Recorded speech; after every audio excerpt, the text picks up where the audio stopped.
Assalamualaikum warahmatullahi wabarakatuh. Perkenalkan, nama saya Ifrida Ilmi, NIM 22221156. Baiklah, saya akan menjelaskan teori kebenaran Pancasila sebagai dasar pengembangan ilmu. Dari sudut pandang ilmu sebagai pengetahuan atau hasil kegiatan, tetapi dari sudut pandang metode atau aktivitas seperti diturunkan dari Skyre sebagai belajar ilmu dalam dipandang sebagai hasil dan dipandang sebagai proses. Metode ilmu dan kebenaran ilmu. Metode ilmu merupakan cara dalam mendapatkan pengetahuan secara ilmiah dan dengan kata lain pengetahuan yang diperoleh oleh menggunakan metode ilmiah. Adapun langkah-langkahnya metode ilmiah: 1. Penentuan masalah. 2. Penetapan kerangka masalah. 3. Perumusan hipotesis. 4. Verifikasi hipotesis. 5. Teori ilmiah.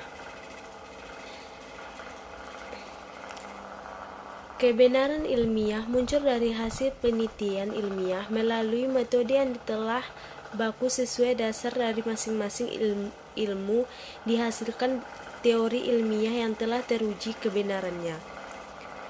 Pancasila sebagai sistem ilmiah dan sebagai sistem filsafat. Pancasila sebagai sistem ilmiah benar-benar merupakan suatu objek pembahasan bahwa secara umum Pancasila merupakan hasil upaya bangsa. Sistem filsafat Pancasila bersifat koheren, bersifat menyeluruh, bersifat mendasar, dan sebagai hasil perenungan pada awalnya.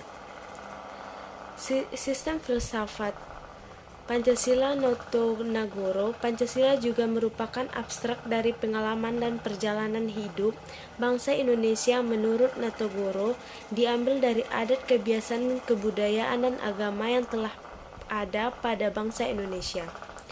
Adapun teori kebenaran Pancasila: 1. Teori koherensi. 2. Teori koresponden. 3. Teori pragmatik.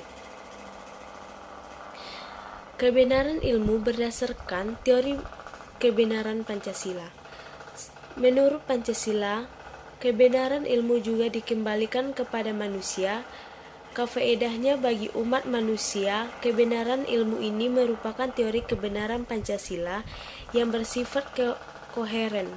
Di antaranya berbagai konsep yang runtut. Pengembangan ilmu di Indonesia. Pengembangan ilmu di Indonesia terkait dengan jati diri bangsa Indonesia, yaitu Pancasila. Teori kebenaran Pancasila seperti sudah dikemukakan di atas pakaian. Untuk melengkapi hal ini tidak bertentangan dengan proses ilmu, lebih-lebih pengembangan dan masa depan ilmu di Indonesia. Contoh Pancasila sebagai dasar pengembangan ilmu. 1. Contoh perkembangan iptek dari sila ketuhanan yang Maha Esa dan ditemukan teknologi transfer inti sel atau dikenal dengan teknologi cloning yang dalam perkembangannya pun masih menuai kontroversi. 2. Contoh dari sila kelima adalah ditemukan bibit unggul pada Cilosari dan teknik radiasi. 3. Contoh dari sila keempat perkembangan teknologi nuklir. Sekian, Assalamualaikum warahmatullahi wabarakatuh.